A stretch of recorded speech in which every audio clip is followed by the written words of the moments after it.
श्री हरि विष्णु, राधे राधे।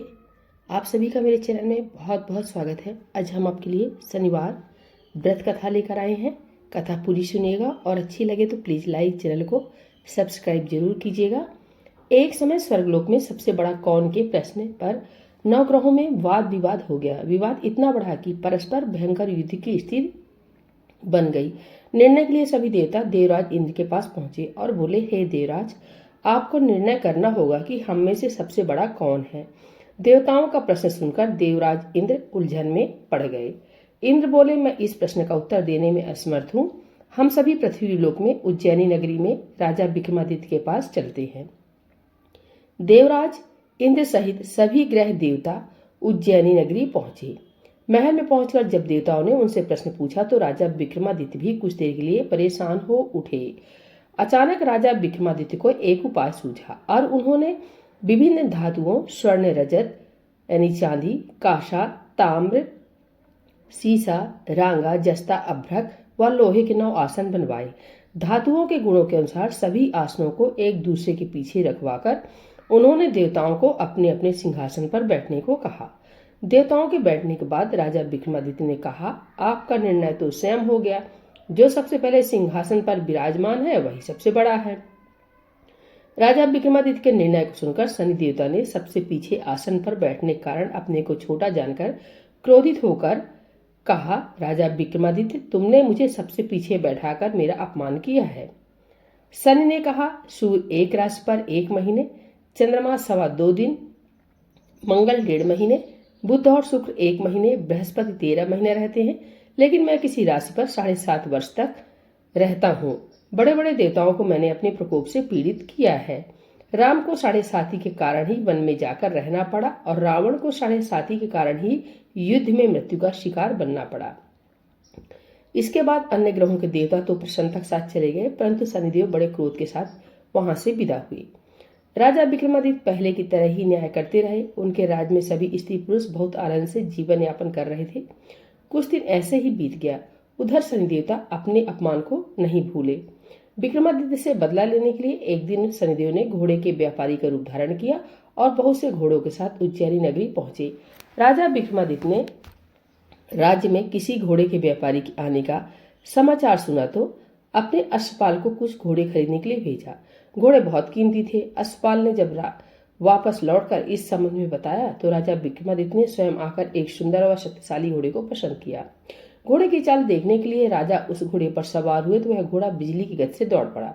तेजी से दौड़ता हुआ घोड़ा राजा को दूर एक जंगल में ले गया और फिर राजा को वहां गिराकर जंगल में कहीं गायब हो गया। राजा अपने नगर को लौटने के लिए जंगल में भटकने लगा, लेकिन उन्हें लौटने का कोई रास्ता नहीं मिला।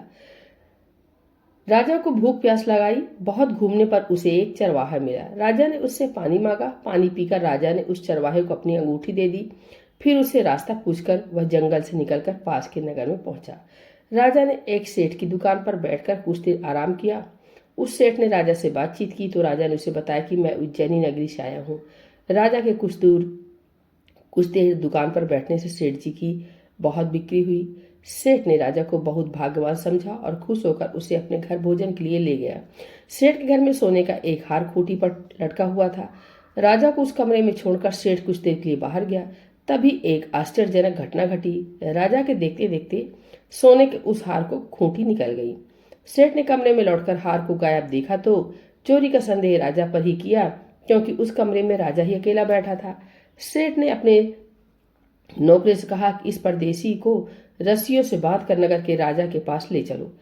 राजा ने विक्रमादित्य से हार के बारे में पूछा तो उसने बताया कि उसके देखते ही देखते खूंटी ने हार को निगल लिया था। इस पर राजा ने क्रोधित होकर चोरी करने के अपराध में विक्रमादित्य के हाथ पांव काटने का आदेश दे दिया। राजा विक्रमादित्य के हाथ पांव काटकर उसे नगर की सड़क पर छोड़ दिया गया। कुछ दिन बाद एक तेली उसे उठाकर अपने घर ले गया और उसे अपने कोलू पर बैठा दिया। राजा आवाज देकर बैलों को हाँकता रहता। इस तरह तेली का बैल चलता रहता और राजा को भोजन मिलता रहा। सन के प्रकोप की 7.5 पूरी होने पर वर्षा ऋतु प्रारंभ हुई। राजा विक्रमादित्य एक रात मेघ मल्हार गा रहा था कि तभी नगर के राजा की लड़की राजकुमारी मोहिनी रथ पर सवार उस तेली के घर के पास से गुजरी। उसने मेघ मल्हार सुना तो उसे बहुत अच्छा लगा और दासी को भेजकर गाने वाले को बुला लाने को कहा। दासी ने लौटकर राजकुमारी को अपंग राजा के बारे में सब कुछ बता दिया। राजकुमारी उसके मेघ मल्हार से बहुत मोहित हुई, अतः उसने सब कुछ जानकर भी अपंग राजा से विवाह करने का निश्चय कर लिया। राजकुमारी ने अपने माता पिता से जब यह बात कही तो वे हैरान रह गए। रानी ने मोहिनी को समझाया, बेटी तेरे भाग में तो किसी राजा की रानी होना लिखा है, फिर तू उस अपंग से विवाह करके अपने पांव पर कुल्हाड़ी क्यों मार रही हो। राजकुमारी ने अपनी जिद नहीं छोड़ी। अपनी जिद पूरी कराने के लिए उसने भोजन करना छोड़ दिया और प्राण त्याग देने पर निश्चय कर लिया। आखिर राजा रानी को विवश होकर अपंग विक्रमादित्य से राजकुमारी का विवाह करना पड़ा। विवाह के बाद राजा विक्रमादित्य और राजकुमारी तेली के घर में रहने लगे। उसी रात स्वप्न में शनिदेव ने राजा से कहा, राजा तुमने मेरा प्रकोप देख लिया, मैंने तुम्हें अपने अपमान का दंड दिया है। राजा ने शनिदेव से क्षमा करने को कहा और प्रार्थना की, हे शनिदेव, आपने जितना दुख मुझे दिया है अन्य किसी को न देना। शनिदेव ने कुछ सोचकर कहा, राजा मैं तुम्हारी प्रार्थना स्वीकार करता हूँ। जो कोई स्त्री पुरुष मेरी पूजा करेगा, शनिवार को व्रत करके मेरी व्रत कथा सुनेगा, उस पर मेरी अनुकंपा बनी रहेगी। प्रातःकाल राजा विक्रमादित्य की नींद खुली तो अपने हाथ पांव देखकर राजा को बहुत खुशी हुई।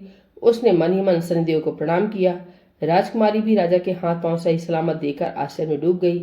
तब राजा विक्रमादित्य ने अपना परिचय देते हुए शनिदेव के प्रकोप की सारी कहानी सुनाई। शेर को जब इस बात का पता चला तो दौड़ता हुआ तेली के घर पहुंचा और राजा के चरणों में गिरकर क्षमा मांगने लगा। राजा ने उसे क्षमा कर दिया, क्योंकि यह सब तो शनिदेव के प्रकोप के कारण हुआ था। सेठ राजा को अपने घर ले गया और उसे भोजन कराया। भोजन करते समय वहां एक आश्चर्यजनक घटना घटी। सबके देखते देखते उस खूंटी ने हार उगल दिया। सेठ जी ने अपनी बेटी का विवाह भी राजा के साथ कर दिया और बहुत से स्वर्ण आभूषण, धन आदि देकर राजा को विदा किया। राजा विक्रमादित्य, राजकुमारी मोहिनी और सेठ की बेटी के साथ उज्जैनी पहुंचे तो नगरवासियों ने हर्ष से उनका स्वागत किया। अगले दिन राजा विक्रमादित्य ने पूरे राज्य में घोषणा कराई कि शनिदेव सब देवों में सर्वश्रेष्ठ है। प्रत्येक स्त्री पुरुष शनिवार को उनका व्रत करें और व्रत कथा अवश्य सुने। राजा विक्रमादित्य की घोषणा से शनिदेव बहुत प्रसन्न हुए। शनिवार का व्रत करने और व्रत कथा सुनने के कारण सभी लोगों की मनोकामनाएं शनिदेव की अनुकंपा से पूरी होने लगी। सभी लोग आनंद पूर्वक रहने लगे। बोलिए शनिदेव भगवान की जय, श्री हरि विष्णु की जय, चिरौलनाथ स्वामी की जय।